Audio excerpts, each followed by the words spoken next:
United states of America दुनिया का सबसे ताकतवर देश जो दशकों से जो दुनिया पर राज कर रहा है, उसको अपने इतिहास का शायद सबसे बदतरीन हार का सामना करना पड़ा है।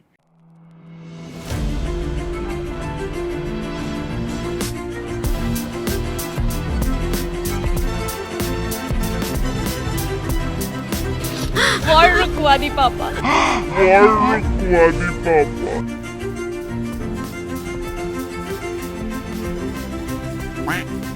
भारत के जाने माने इतिहासकार सैयद इरफान हबीब साहब। मेरे जीवन काल में इतना बड़ा दिन कभी नहीं आया जहां अमेरिका के साम्राज्यवाद को, अमेरिका का जो यूनिपोलर एक सुपर पावर का उसका स्टेटस था, उससे इतनी बड़ी ठेस पहुंची हो। तो मैं आपकी बात यहाँ अंडरलाइन कर रही हूँ। आप ये कह रहे हैं कि वियतनाम की जंग के बाद ये एक पहला ऐसा मौका है उसके बाद, और मुझे लगता है बहुत सारे हमारे दर्शक जो देख रहे हैं, ज़ाहिर उनमें ज़्यादातर लोग वियतनाम की जंग के वक्त ज़िंदा भी नहीं थे और वो पैदा भी नहीं हुए थे। वो तमाम लोग ये देख रहे हैं। तो हमारे लाइफ टाइम में कम से कम ये एक बड़ा लम्हा है पूरी दुनिया की राजनीति के लिए, और पूरी दुनिया में जो एक सत्ता का संतुलन है, जो बैलेंस ऑफ पावर है, वो सीधे सीधे ईरान के फेवर में शिफ्ट हो गया है। क्या ये ज़्यादती होगी या अतिशयोक्ति होगी अगर मैं कहूँ कि ईरान एक बहुत बड़ी पावर के तौर पर उभरा है आज? एक सोच है। कितना हो गया? आप सोचिए, दुनिया भर के सबसे बड़े नेता इस्लामाबाद में जुटेंगे एक दिन बाद, और वहाँ पर विश्व शांति की चर्चा होगी। जिस मुल्क से आतंकवाद आइडेंटिफाइड है, अपने मुल्क में, पड़ोसी मुल्कों में, हिंदुस्तान तो है ही उसके अंदर शामिल, और अफगानिस्तान, तो जहाँ पाकिस्तान का रोल ये रहा है, वहाँ आज शांति दूत पाकिस्तान चला रहा है।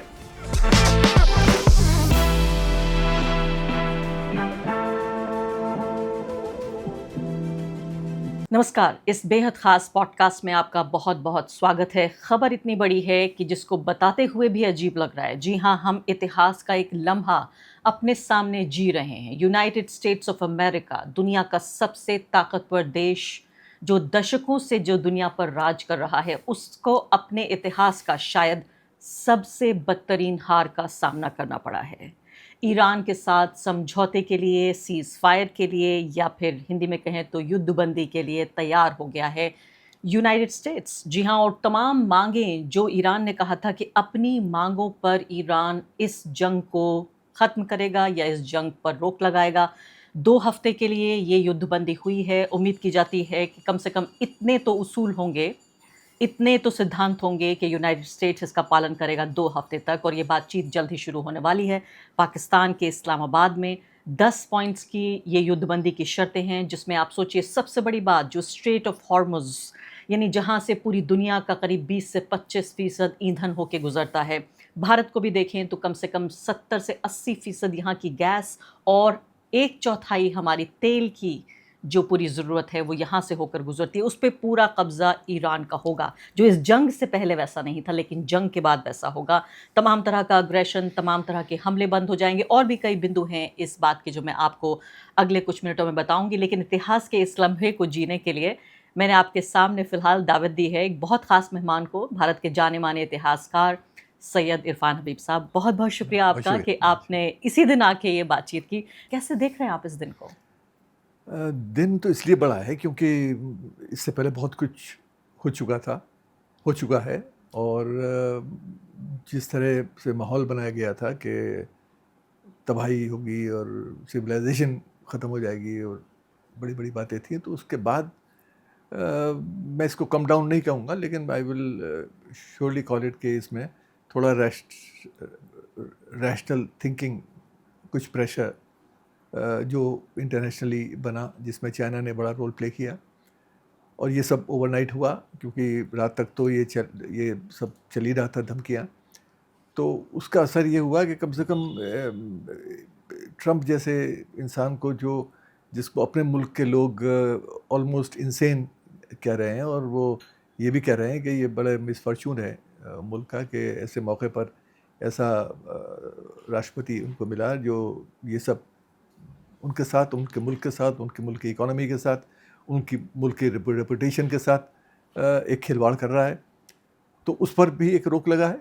तो ये अमेरिका के लिए भी अच्छा है कि जो नुकसान हुआ वो हो गया, अमेरिका के लिए अच्छा है। मैं चाहती हूँ सैयद इरफान हबीब साहब कि आप इतिहास के चश्मे से ये बताइए कि आपने पिछली बार इतना बड़ा दिन, इतना बड़ा लम्हा कब देखा था? हम जिस दौर में अभी जी रहे हैं, कम से कम 25 साल से मैं पत्रकारिता कर रही हूँ, उससे ज़्यादा लंबे वक्त से मैं जी रही हूँ।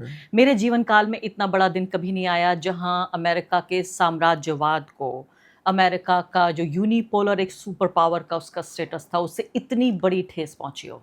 वियतनाम के बाद तो मेरे ख्याल से ये एक ऐसा लम्हा है। वियतनाम में तो ये हुआ था कि बहुत लंबी लड़ाई चली थी और बड़ी तबाही हुई थी, उसके बाद एक कम डाउन हुआ और फिर अमेरिका को आना पड़ा वहाँ से, लेकिन वो बेइज्जती ज़रूरी हुई थी। वियतनाम से आप इसको कंपेयर कर रहे हैं? हाँ, वियतनाम तो एक मतलब एक ऐसा है कि इतिहास में बहुत सारे लम्हे हैं जिनसे आप कंपेयर कर सकते हैं। वियतनाम इज़ वन, क्योंकि वो सब बहुत ज़्यादा महत्वपूर्ण है, बहुत ज़्यादा उसके ज़िक्र भी होता है और आज बताइए हमें। इस मौके पर भी बहुत लोगों ने उसका ज़िक्र किया और उसमें ऐसे लोग इन्वॉल्व थे अमेरिका के, जैसे मोहम्मद अली जैसे बॉक्सर, उसने मना कर दिया था कि मैं जाऊंगा नहीं क्योंकि ये कंपलसरी सर्विस थी, और in protest he said I will not participate in America's war against innocent people.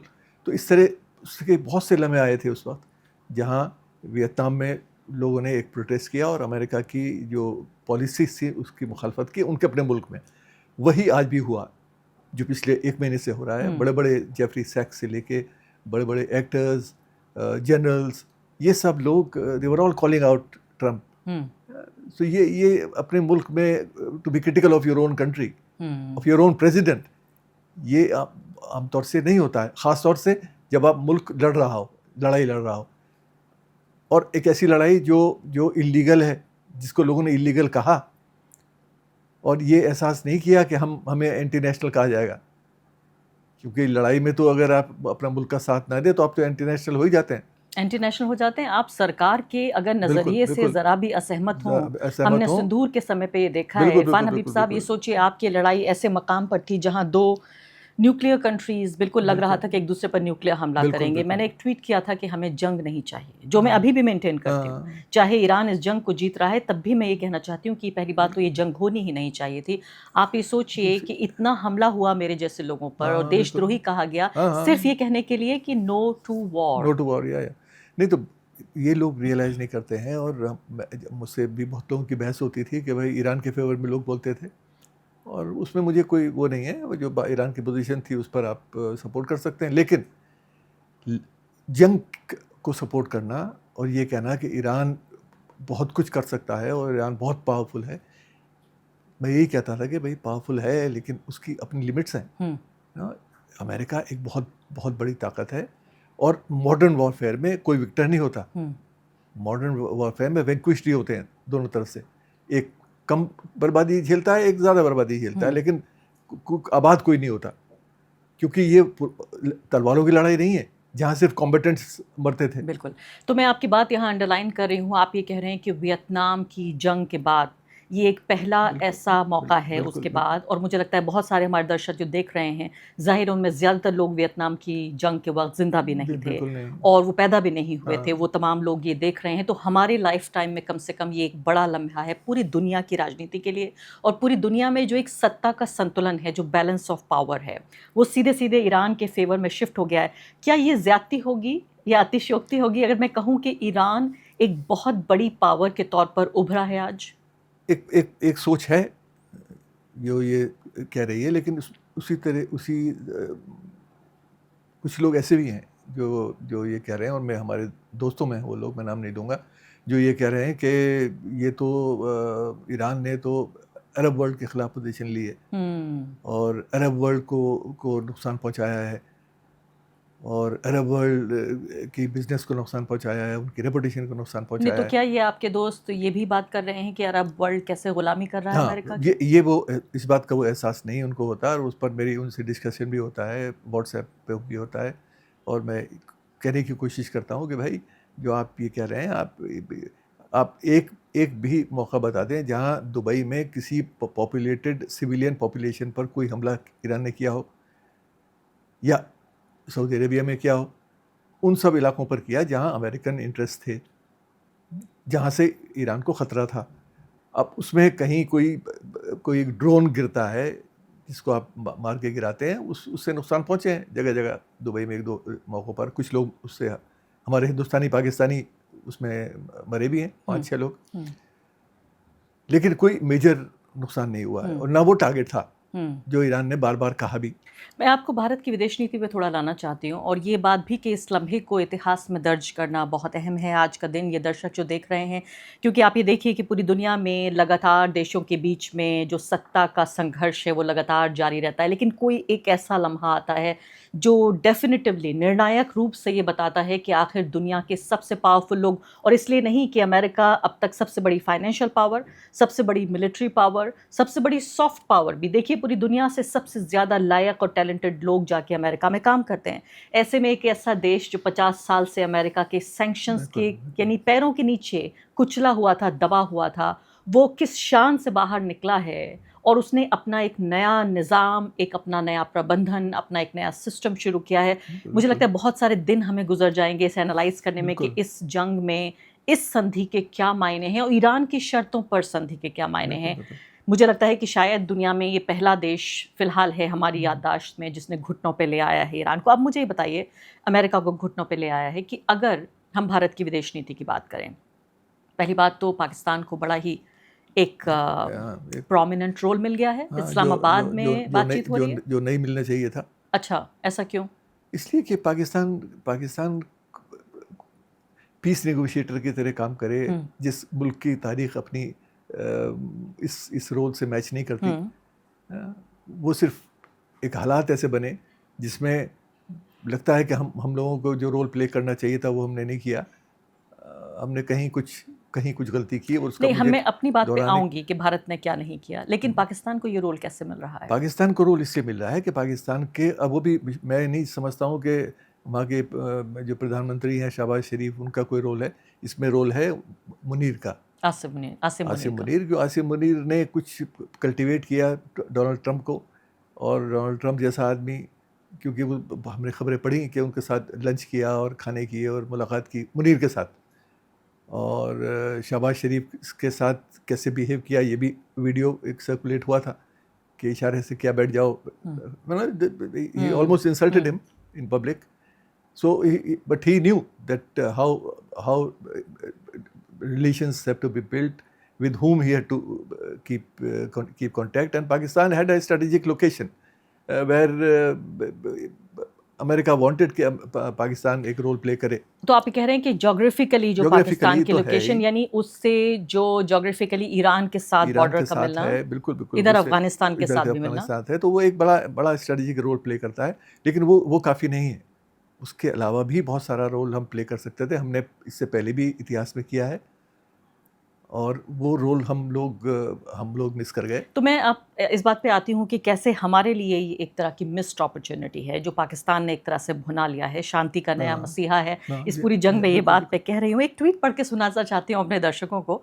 कह रहे हैं कि क्या देश है, उसने IMF से लोन लिया, फिर उसके बाद एक उसने पोटेंशियल जो वर्ल्ड वॉर होने वाली थी वो रुकवा दी। इसी दौरान आप देखिए अफगानिस्तान पे अटैक कर लिया, चीन के साथ सीज़ फायर की बातचीत कर रहा था, फिर उसके बाद एक ग्लोबल पीस मेकर बन गया, फिर ईरान के साथ खड़ा हुआ, बीच में उसने जो सऊदी अरब है उसके ऊपर अटैक था ईरान का, उसको भी कंडेम कर दिया। कुछ ही घंटे पहले ट्वीट आया था इस सीज़ फायर से ठीक पहले कि अगर ये जंग आगे बढ़ती है तो ईरान नहीं सऊदी अरब के साथ हम खड़े होंगे, पाकिस्तान खड़ा होगा, क्योंकि हमारा उनके साथ सिक्योरिटी पैक्ट है। और इस सब के बीच जो है वो नेगोशिएट कर लिया ट्रंप के साथ इस पूरी सीज़ फायर को, जबकि पूरा देश वहाँ पर PCL देख रहा था, यानी क्रिकेट मैच देख रहा था। अगर PCL Pakistan some league, I think cricket league, तो वो देख रहा था। ये बहुत शानदार ट्वीट है जो पाकिस्तान की पूरी पॉलिटिक्स को मुझे लगता है 4 लाइनों में समेट देता है। तो आप ये कह रहे हैं, मुझे कई बार मैं जब विशेषज्ञों से बातचीत करती हूँ, ख़ासकर इस वक्त मुझे लगता है कि एशिया के सबसे बड़े विशेषज्ञों में से एक प्रवीण साहनी, वो ये कहते हैं कि ये शानदार पाकिस्तान की डिप्लोमेसी की जीत है ये, कि एक ऐसा देश जो कि इकोनॉमिकली बहुत वीक है,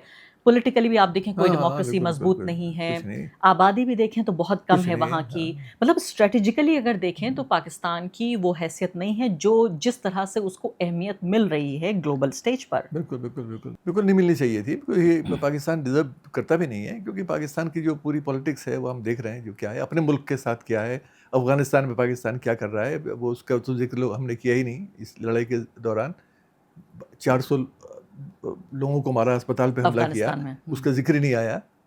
हम बेचारी 175 बच्चियों का जिक्र करते रहे, जिसका करना चाहिए था, वो कोई नाजायज़ बात नहीं हमने किया, लेकिन उन 400 लोगों को हम भूल गए, जबकि तालिबान सरकार से मेरी कोई हमदर्दी नहीं है, लेकिन आम लोगों से तो उन इंसानों से है जो हमदर्दी अस्पताल में थे, जिनको नहीं मारना चाहिए था, मरना नहीं चाहिए था। तो पाकिस्तान की तो ये रिसेंट हिस्ट्री रही है।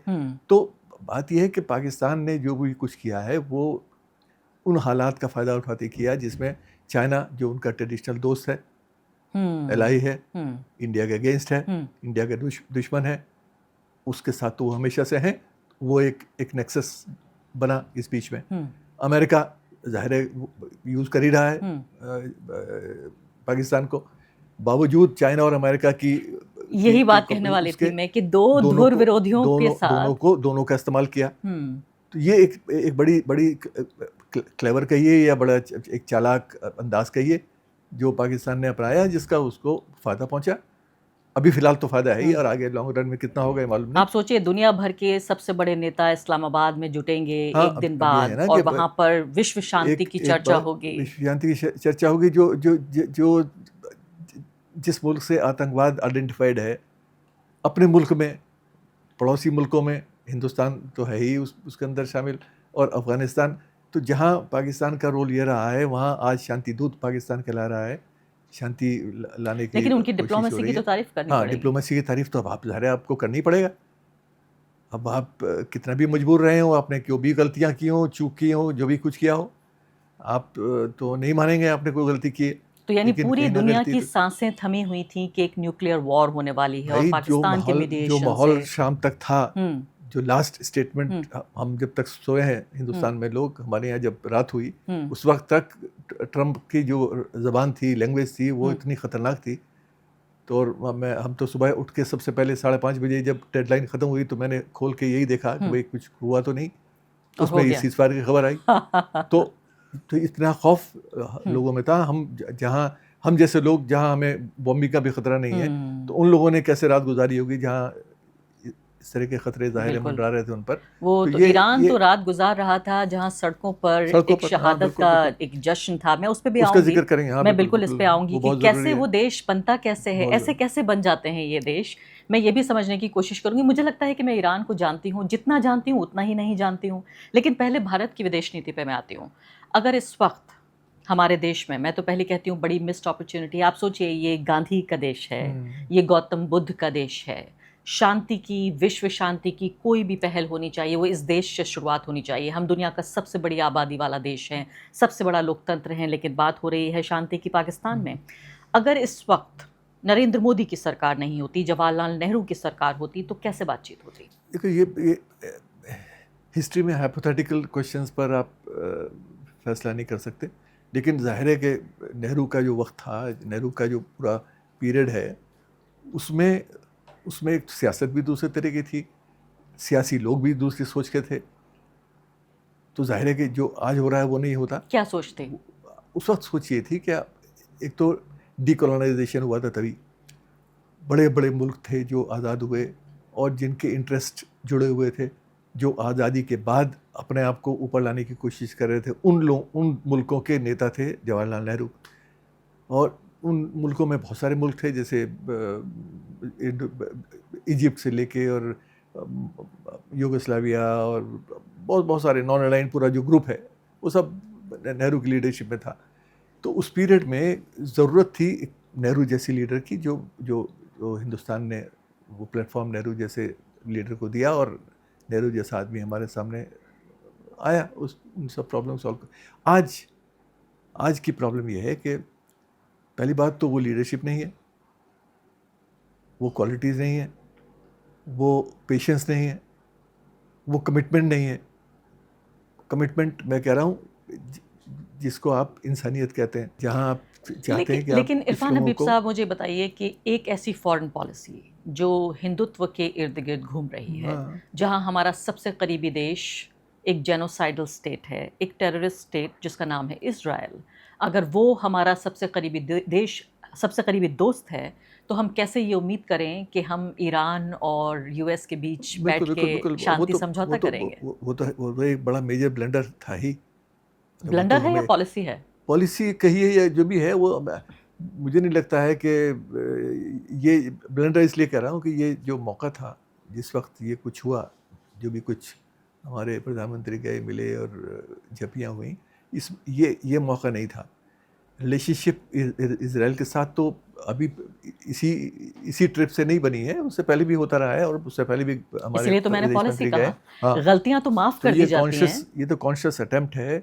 आप जाते हैं 2 दिन पहले, 3 दिन पहले, और जाके वहाँ पर कुछ डिस्कशन होता है जिसके बारे में कुछ जिक्र नहीं होता। क्या डिस्कशन हुआ, क्यों गए और क्यों ये प्रोग्राम बना, क्यों दो देश के एक ऐसे मुल्क के प्रधानमंत्री के साथ आप मिलने जा रहे हैं जिसके खिलाफ वारंट है, जो बहुत से यूरोपीय देशों में जा भी नहीं सकता, अरेस्ट हो जाएगा। आपके सारे क्यों के जवाब मेरे पास हैं। हाँ, इस सारे और क्यों का सिर्फ एक जवाब है कि इज़राइल हमारे लिए एक जो आइडियोलॉजिकल स्टेट है, एक एथनिक हाँ, आइडियोलॉजिकल अरे बिल्कुल, स्टेट वो तो है कि ही। यहूदियों के लिए इज़राइल है और हिंदुओं के लिए वो भारत है। हाँ, भारत एक धर्मनिरपेक्ष देश नहीं है। वो सीधे तौर पर हम अपनी तमाम वैल्यूज़ और जो सिद्धांत हैं और मूल्य हैं उनको कॉम्प्रोमाइज़ कर रहे हैं सिर्फ एक हिंदुत्व स्टेट बनाने के लिए, जिसका सीधे तौर पर हम चारों खाने चित देख रहे हैं इस पूरी नीति को। तो अगर नेहरू होते तो क्या ये सीज़ फायर की पूरी बातचीत और विश्व शांति का केंद्र भारत होता? बिल्कुल होता, क्योंकि हम हमेशा रहे हैं केंद्र। और नेहरू ही नहीं, नेहरू के बाद इंदिरा गांधी के टाइम में भी बहुत सारे इश्यूज ऐसे आए हैं। बताइए हमें। अब जैसे अब पूरा देखिए, बांग्लादेश का इशू देखिए, हम्म, उसमें आप अमेरिका का जिक्र आप कर रही थी। अमेरिका के साथ इस तरह की जो हालात आज बने हैं, अमेरिका ने कभी ये फेस किया, तो मैंने वियतनाम का जिक्र किया।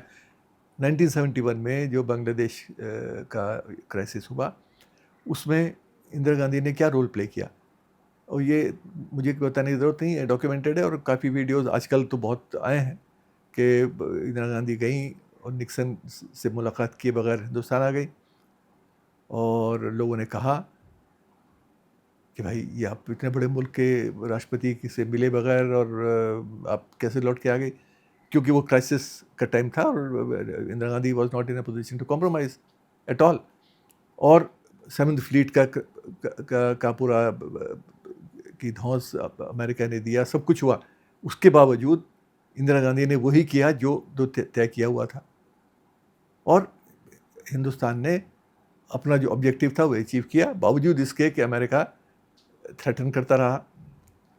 तो ये एक इस तरह की पॉलिसीज़, एक डिटरमिन्ड पॉलिसीज़, जिनमें हम बहादुरी भी देख सकते हैं, जिसमें हम कमिटमेंट भी देख सकते हैं कि हमारा कमिटमेंट था, अगर हम बांग्लादेशी लोगों के साथ, उनकी प्रॉब्लम के साथ अगर हमें खड़ा होना था तो हम खड़े हुए, और पाकिस्तान को डिवाइड किया, एक नया मुल्क बनाया, और अमेरिका की किसी थ्रेट को हमने ना कबूल किया ना उसको एक्सेप्ट किया। तो अगर नेहरू होते तो वो ईरान के साथ खड़े होते, इजराइल के नहीं? नहीं, मैं नहीं समझता कि नेहरू का तो पोजीशन ही इजराइल के खिलाफ हमेशा से रही है, पैलेस्टाइन के सपोर्टर हमेशा हमने से रहे। रिकॉग्नाइज भी नहीं किया था ईरान, हाँ, इजराइल तो इसलिए उसमें तो कोई इफ्स एंड बट्स के कोई सवाल ही नहीं है, क्योंकि वो जाहिर है कि नेहरू ने तो वो हालात देखे थे, वो पॉलिटिक्स देखी थी। He has gone through that politics. जब इसराइल की बुनियाद रखी गई और सेटलर्स को यहाँ से, यूरोप से और सारी दुनिया से इकट्ठा करके वहाँ भेजा गया और पैलेस्टीन स्टेट बनाई गई, पैलेस्टीनियंस को डिस्प्लेस किया गया, तो ये तो नेहरू के सामने हुआ। नेहरू ने उसकी मुखालफत की, जगह जगह डिफरेंट प्लेटफॉर्म से बोले, तो इसलिए नेहरू का तो साथ खड़े होने का कोई मतलब ही नहीं था, क्योंकि he represented a different politics all together. He stood with the aggrieved, not with the aggressor. वो पीड़ित के साथ खड़े होते थे, बिल्कुल। तो वो तो प्रताड़ित के उनकी साथ पूरी, ना। हाँ, हाँ। तो वो उनकी जो मैं ये अक्सर कहता हूँ कि नेहरू को एज ए प्राइम मिनिस्टर आप ना देखें, सिर्फ प्रधानमंत्री बनने से पहले, Nehru of 1930s, Nehru of 1940s, before 47, उस वक्त नेहरू की पोजीशन दुनिया में क्या है, among scholars, among scientists, among diplomats, among statesmen, among heads of states, ना उस वक्त तक नेहरू प्राइम मिनिस्टर भी नहीं है, लेकिन नेहरू बुलाए जाते थे बड़ी बड़ी कॉन्फ्रेंसेस में बोलने के लिए, यूरोप में, अमेरिका में, साल में कई बार। तो वो क्यों बुलाए जाते थे? वो इसीलिए बुलाए जाते थे कि Nehru represented statesmanship, Nehru represented a world view, which was acceptable to a large number of people. तो बहुत से लोग थे जो चाहते थे कि नेहरू के साथ मिलके दुनिया को, नई दुनिया को बनाया जाए। डिकोलोनाइजेशन अगर होता है तो, क्योंकि वो प्रोसेस डिकोलोनाइजेशन का चल रहा था जिसका नेहरू एक स्पोक्स पर्सन थे, और सोशलिज्म की बात करना, रेसिज्म के खिलाफ बोलना, तो ये तो नेहरू ने आवाज़ें उठाई अपने मुल्क के लिए नहीं, और मुल्कों के लिए भी। तो Nehru represented a world which stood for empathy, which stood for oppressed। तो शोषित के साथ खड़े थे, शोषक के साथ नहीं। तो हमेशा से थे, तो वो प्राइम मिनिस्टर बनने से पहले भी थे।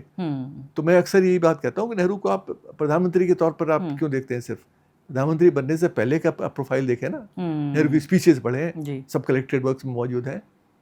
जी हाँ, और ये तमाम जो विश्व गुरु की हमारी महत्वाकांक्षाएं हैं, बिना एक विश्व गुरु नेता के कैसे बनेंगे? ये क्लेम्स से काम नहीं चलता ना, यू हैव टू परफॉर्म। अब मैं आ जाती हूँ ईरान के इतिहास पर जी। जो हमने पिछले 40 दिन में देखा है। ये सिर्फ मेरी ही बात नहीं है, मैं तो कई बार ईरान जा चुकी हूँ। वो लोग भी जो वेस्टर्न कमेंटेटर्स हैं, जो पूरे तरीके से दुनिया को एक पश्चिमी वेस्टर्न लेंस से देखते हैं, और ईरान को, या हमें भी फॉर दैट मैटर, हमारे जो सिविलाइजेशन है उसको पिछड़ा बताते हैं, औरतों के खिलाफ बताते हैं। एडवर्ड सईद जब ओरिएंटलिज्म की बात करते हैं तो वो यही बात करते हैं कि कैसे पूरे तरीके से न सिर्फ कि उन्हें, हम सबको एक चश्मा दे दिया गया है। कभी कभी मैं अपने आप को पाती हूँ कि मैं भी उस चश्मे का शिकार हूँ, उसी चश्मे से दुनिया को देख रही हूँ। ईरान में जो हमने पिछले 40 दिनों में देखा है, ईरान के भीतर अभी भी देखिए आप, कुछ ही घंटे पहले जब ये था कि ईरान के पूरे सिविलाइजेशन को हम धरती से मिटा देंगे और फिर दोबारा ये कभी देश वापस नहीं आएगा और सब कुछ ख़त्म कर देंगे, तब भी वहाँ पर जो न्यूक्लियर पावर प्लांट्स हैं उसके इर्द गिर्द लोग ह्यूमन चेन बना रहे थे। इसके अलावा सड़कों पर एक पूरा, मैं सोच रही थी ये कैसा देश है, वहाँ जश्न हो रहा था, मातम नहीं, जश्न हो रहा था। ये सब कैसे हो रहा था? एक तो ईरान का जो पिछले 300-400 साल का इतिहास है, वो एक तो करबला से जुड़ा है, और करबला की जो शहादत है, सेक्रीफाइसेस हैं, उससे जुड़ा है। उससे बहुत सारे सबक ईरान को मिलते हैं, और बहुत सारे जो, क्योंकि ईरान एक अकेला शिया मुल्क जिसको कहना चाहिए, 90% से ज़्यादा लोग शिया आबादी है, और उसको वो रिप्रेजेंट करता है। उसमें एक तो तकलीफ़ झेलने की कैपेसिटी बढ़ जाती है। You can face cruelty, you can face dangers, you can be prepared to sacrifice your life for a larger cause। तो ये एक शिया मज़हब में एक पूरा डॉक्ट्रिन है। और मैं तो इसको एक कल्ट कहता हूँ, जो बहुत ही नेगेटिव वर्ड है, इसलिए इसको इस्तेमाल नहीं मैं करता अक्सर। लेकिन ये एक मज़हब से ज़्यादा एक आइडियोलॉजी है, एक सोच है, और उस सोच में फियरलेसनेस आ जाती, बड़ी तादाद, बड़े लोगों में। वो लोग जो सब कुछ सेक्रीफाइस करने के लिए तैयार हैं, अपने मुल्क के लिए, अपने, उसमें मज़हब भी आ जाता है, अपने मज़हब के लिए, अपने कौम के लिए, अपने लोगों के लिए, और वो डर उनके दिमाग से निकल जाता है बिल्कुल। तो ये एक ओवर द ईयर्स ये हुआ है ईरान के अंदर, ये जज्बा मौजूद है और लोगों पे भी, आपको कहीं और भी मिलेंगे। मज़हब में क्या होता है, शिया मज़हब में ये होता है कि साहब आपके यहाँ अगर कोई हादसा भी होता है, पर्सनल ट्रेजेडी भी होती है, तो you immerse yourself in the pain of Imam Hussain and his family, and you forget your own pain। So that is the spirit with which people live। और उस दर्द में से हौसला मिलता है, उस दर्द से हौसला बहुत मिलता है। कॉम्प्लिकेटेड है ये समझना। ये नहीं, ये तो ये है कि आप जब उससे गुजरे हैं तो तभी आप समझ सकते हैं। यानी जुल्म से लड़ने का ईरान का इतिहास है, सैकड़ों साल पुराना इतिहास है, और उस जुल्म से लड़ने का जो इतिहास है वो आज के जालिम से लड़ने का हौसला पैदा करता है। बिल्कुल। लेकिन हौसले के अलावा ये जो पूरी ताकत है, ये जो तैयारी है, माना जा रहा था कि सीक्रेटली ईरान बहुत खुफिया तरीके से तैयार कर रहा था। ये सब चीज़ें तो अलग है। जो हम अब बात कर रहे हैं ये तो एक एब्स्ट्रैक्ट एक फीलिंग है जिसको आप एक्सप्रेस कर सकते हैं, और उससे कोई लोग डिसएग्री भी कर सकते हैं। ज़रूरी नहीं है कि जो मैं कह रहा हूँ वो सही हो, किसी और का कोई और इंटरप्रिटेशन हो सकता है।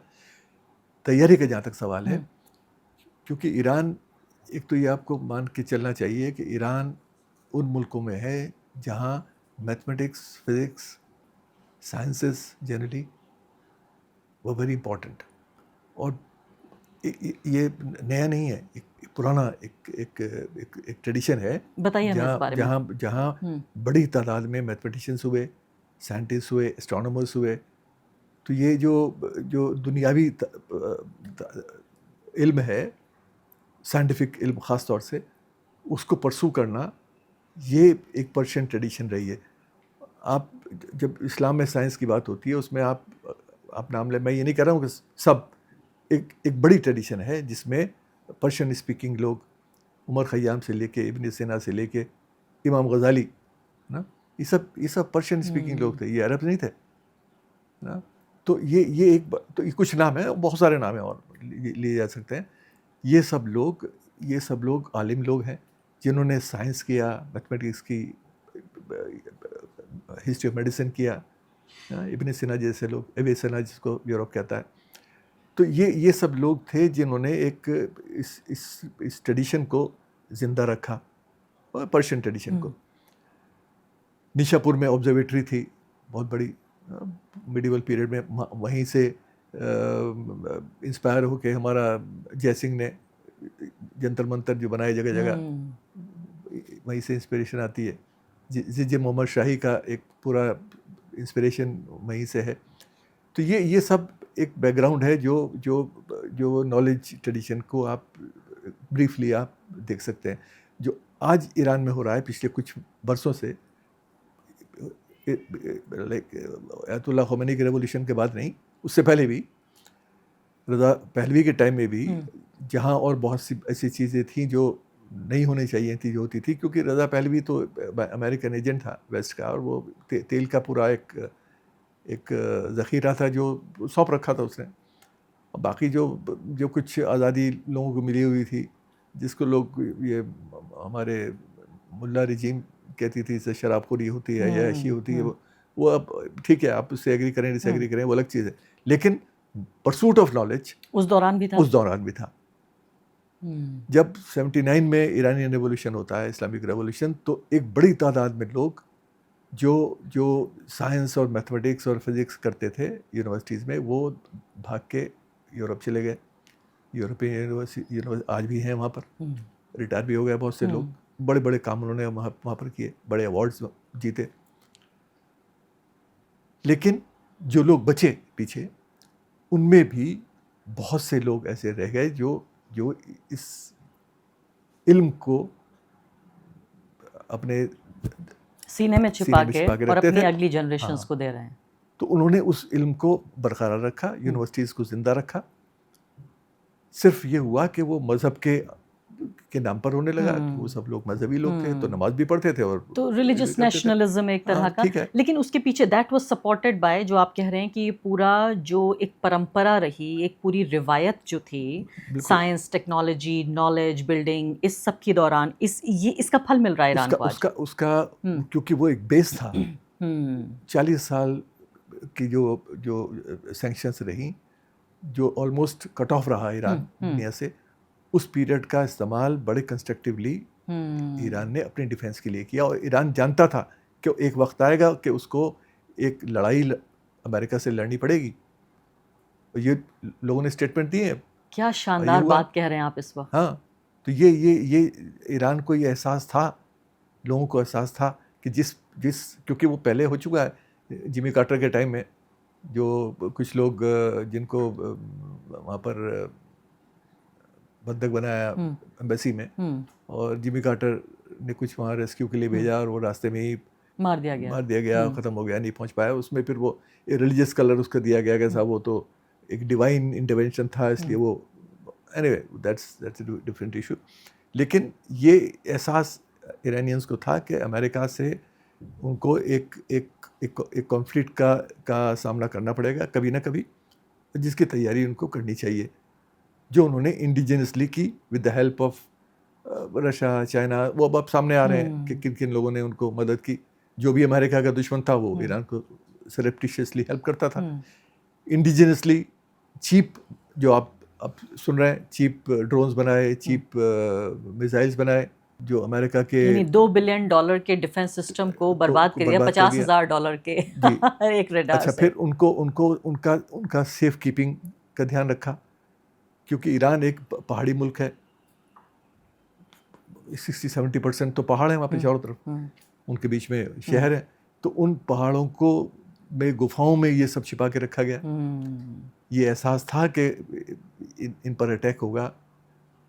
तो ये सब चीज़ें बड़ी प्लानिंग के साथ की गई, और जिसका ज़ाहिर है कि मुझे ऐसा क्यों लग रहा है कि आप ये कह रहे हैं कि असली विश्व गुरु तो ईरान है?